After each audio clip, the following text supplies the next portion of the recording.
அன்பான மாதா தொலைக்காட்சி நேயர்களுக்கு வணக்கம்.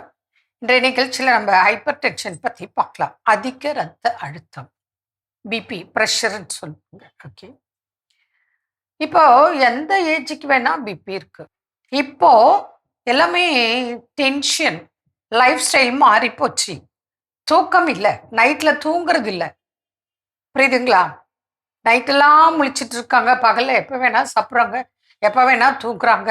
தூக்கத்தின் அளவு குறைஞ்சி போச்சு. அப்புறம் ஸ்மோக்கிங், ஆல்கஹால், வெளியில் சாப்பிட்றது, ரொம்ப ஸ்பைசியாக சாப்பிட்றது, ஃபாஸ்ட் ஃபுட்டு, இதனால நமக்கு என்ன ஆகுது? ஒர்க்கு லோடு, ஒர்க்கு டென்ஷன் எல்லாம் சேர்ந்து நமக்கு சின்ன வயசுலேயே இப்போது ப்ரெஷர் வந்துடுது. இது ஏன் வருது? இதுக்கு என்ன பண்ணணும்? நல்ல உடற்பயிற்சி, நல்ல வாக்கிங், இதுக்கெலாம் நல்லா டயட்டு ஃபாலோ பண்ணால், மெடிடேஷன் பண்ணிவிட்டு வாக்கிங் போயிட்டு இருந்தால் பிபி வரவே வராது. சரி, வந்துருச்சு, என்ன பண்ணணும்? வந்துருச்சுன்னா உப்பு, காரம், புளிப்பு குறைக்கணும். ரெகுலராக செக் பண்ணுங்க பிபி. பிபி இருக்குது, ஒரு ட்ரீட்மெண்ட் போகிறோம் டாக்டர்கிட்ட. அவர் ஒரு 30 டேஸ்க்கு ப்ரிஸ்கிரைப் பண்ணியிருப்பார். நம்ம பார்ப்போம், சாப்பிடுவோம். அடுத்தது டாக்டர்கிட்ட போவோம். அவர் நார்மல் ஆகிடுச்சு அப்படின்னு சொல்லிட்டு மெடிசனை குறைப்பாங்க. இல்லைனா ஒரு மெடிசன் மாத்திரம் ரெகுலராக எடுக்க அப்படின்னு சொல்லுவாங்க. நம்மளும் ஓகே அப்படின்ட்டு வந்துடுவோம். திருப்பி அந்த பக்கம் டாக்டர்கிட்ட போகவே மாட்டோம்.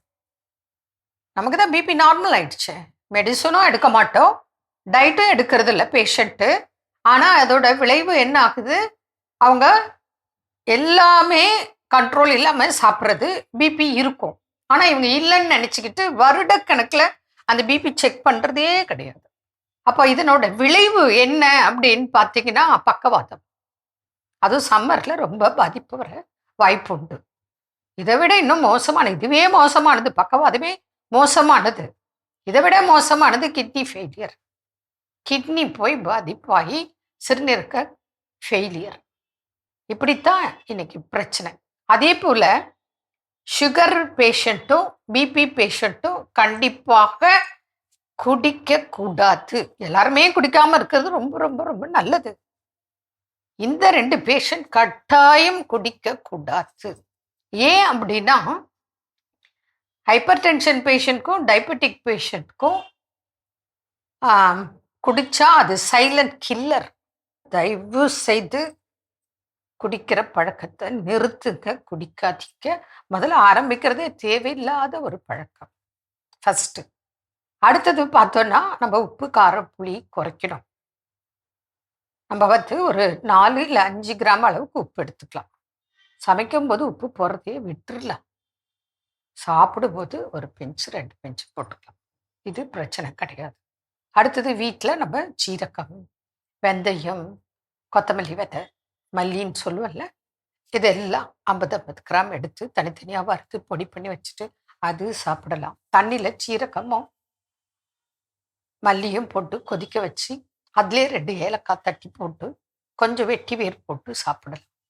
இதெல்லாம் பிபிக்கு நல்லது. வாழைத்தண்டு ஜூஸ் நல்லது. இது மாதிரி ஏகப்பட்ட விஷயங்கள் இருக்குது, புரியுதுங்களா?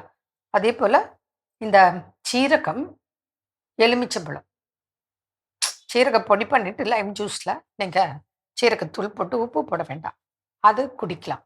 அப்போ உங்களுக்கு பிபினால் ஏற்படக்கூடிய கொமட்டல், மயக்கம், வாந்தி, தலை சுத்தல் இதெல்லாம் வராமல் கண்ட்ரோல் பண்ணிக்கும். அதனால் நம்ம கொஞ்சம் கவனிக்காமல் விட்டால் நமக்கு பக்கவாதமும் கிட்னி ப்ராப்ளம், ஃபெயிலியர் வர்றதுக்கு ஹைப்பர் டென்ஷன் ஒரு முக்கிய காரணம். அதனால் ஹைப்பர் டென்ஷன் தானேன்னு விட்டுடாதீங்க.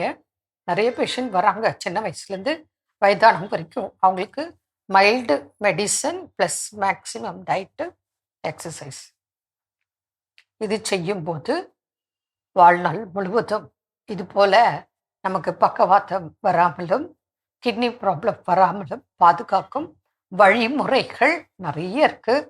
கடைப்பிடிக்க, உடம்பை பார்த்துக்குங்க. நல்லா இருக்கிறதுக்கு தான் இவ்வளோ உங்களுக்கு அட்வைஸ் கொடுக்குறோம். மீண்டும் நாளை சந்திப்போம். நன்றி. அன்னை மரியே வாழ்க.